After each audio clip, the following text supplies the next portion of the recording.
8,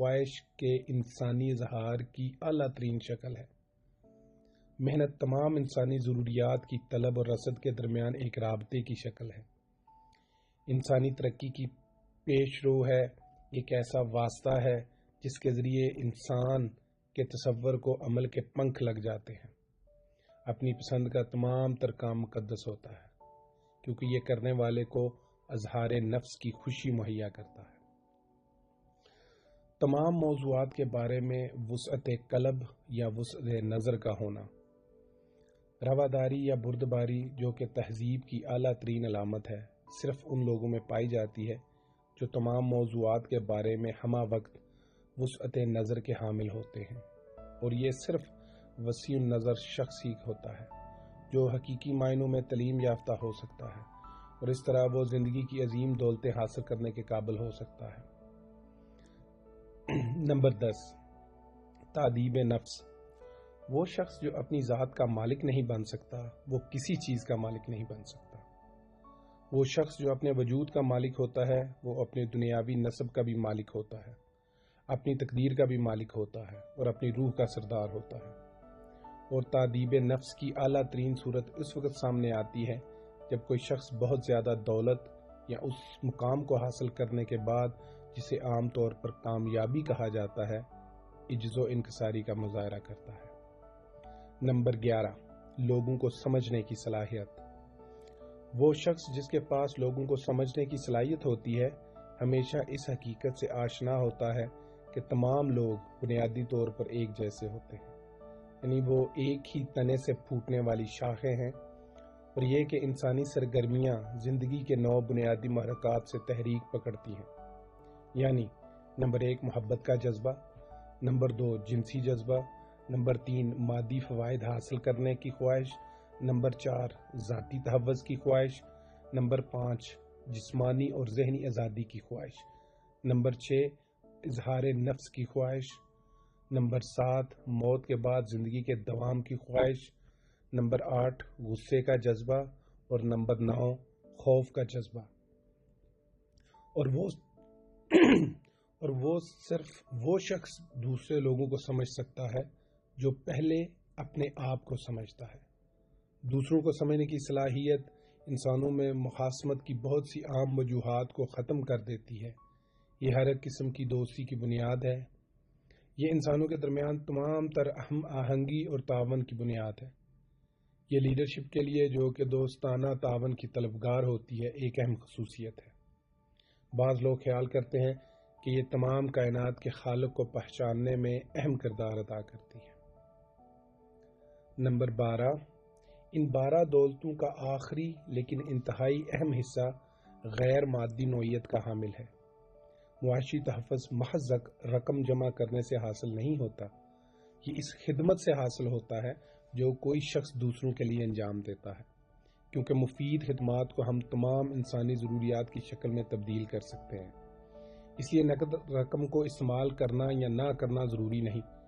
ایک ارب پتی business man کو معاشی تحفظ حاصل ہوتا ہے، اس کی وجہ یہ نہیں ہوتی کہ اس کے پاس بہت زیادہ دولت ہوتی ہے، بلکہ اس کی اصل وجہ یہ ہوتی ہے کہ وہ مردوں اور خواتین کو منافعت بخش ملازمت مہیا کرتا ہے، اور ان کے ذریعے انسانوں کی ایک بہت بڑی تعداد کو بہت زیادہ اہمیت کی حامل اشیاء اور خدمات مہیا کرتا ہے۔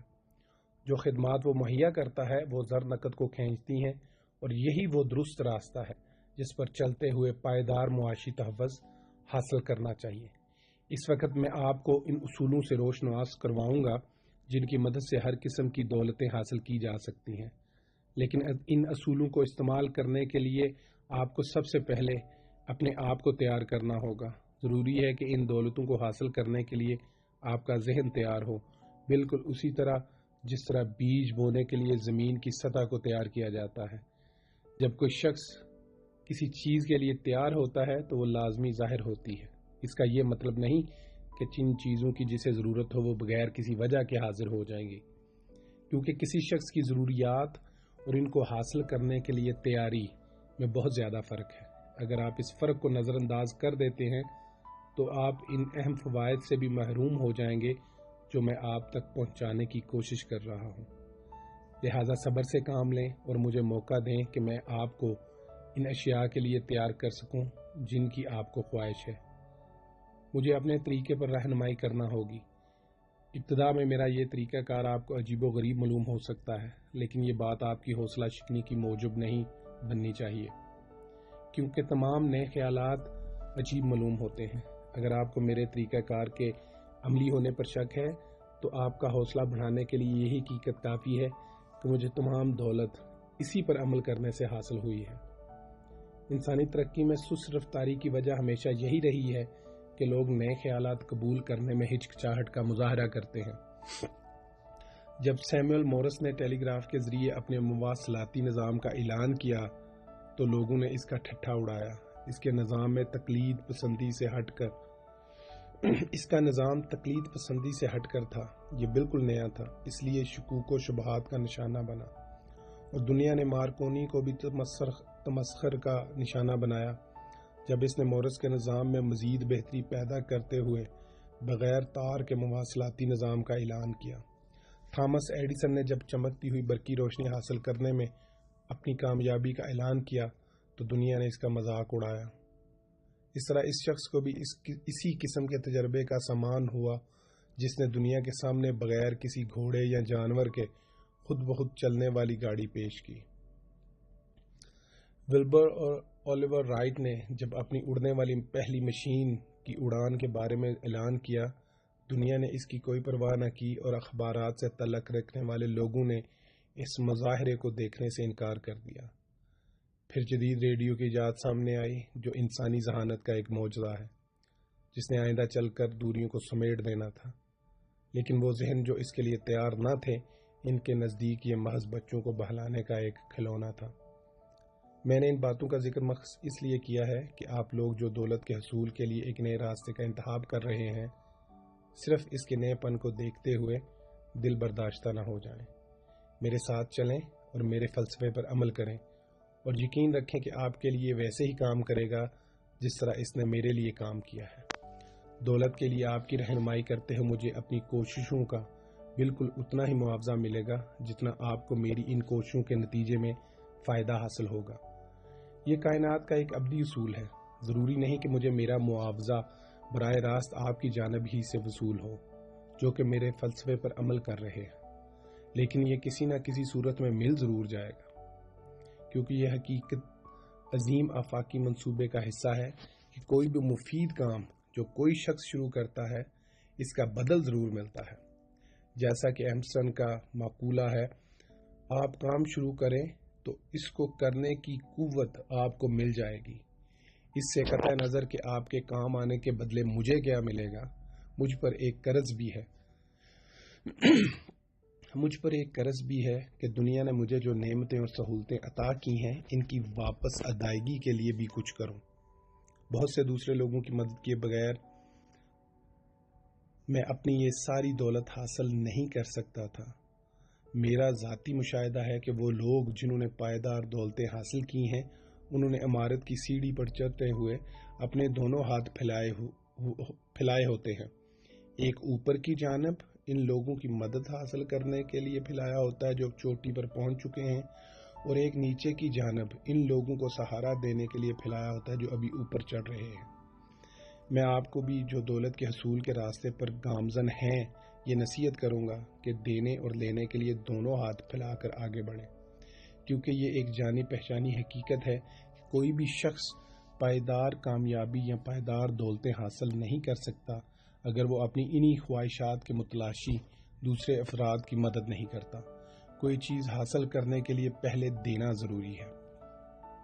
اور اب جب کہ ہمیں پتہ چل چکا ہے کہ زندگی کی حقیقی دولتیں کیا ہیں، میں آپ کو اگلے مرحلے سے روشناس کراؤں گا جس پر آپ کو لازمی عمل کرنا ہوگا تاکہ آپ اپنے ذہن کو دولت حاصل کرنے کے لیے تیار کر سکیں۔ میں یہ بتا چکا ہوں کہ میں نے اپنی دولت دوسروں کی مدد سے حاصل کی ہے۔ ان میں سے کچھ لوگ ان سب کے لیے جانے پہچانے ہیں جو میری یہ کتاب پڑھ رہے ہیں۔ کچھ اجنبی ہیں جن کے نام آپ نے شاید کبھی بھی نہ سنے ہوں گے۔ ان اجنبیوں میں میرے 8 دوست ایسے ہیں جنہوں نے دولت کو قبول کرنے کے لیے میرے ذہن کی تیاری میں بہت زیادہ کردار ادا کیا۔ میں انہیں 8 شہزادے کہتا ہوں۔ یہ میری جاگتے ہوئے بھی مدد کرتے ہیں اور اس وقت بھی مدد کرتے ہیں جب میں سو رہا ہوتا ہوں۔ اگرچہ ان شہزادوں سے میری آمنے سامنے کبھی بھی ملاقات نہیں ہوئی، جیسا کہ میں دوسرے لوگوں سے ملتا رہا ہوں جنہوں نے میری مدد کی ہے، یہ کھڑے ہو کر میری دولت کی حفاظت کرتے رہے ہیں۔ انہوں نے مجھے خوف سے، حسد سے، لالچ سے، شک سے، تذبذب سے اور کام کو التوا میں ڈالنے سے بچائے رکھا ہے۔ انہوں نے مجھے اپنی ذاتی پیش قدمیوں کا حوصلہ بخشا ہے، میرے تصورات کو متحرک رکھا ہے، ایک واضح متعین مقصد ادا کیا ہے اور اس کے حصول کے لیے یقین کی دولت سے نوازا ہے۔ یہ اصل میں وہ لوگ ہیں جنہوں نے میرے ذہن کو بدلنے میں اہم کردار ادا کیا اور میرے مثبت ذہنی رویے کے معمار ہیں، اور اب میں ان کو آپ کے سپرد کرتا ہوں تاکہ یہ آپ کے لیے بھی ایسی ہی خدمات انجام دے سکیں۔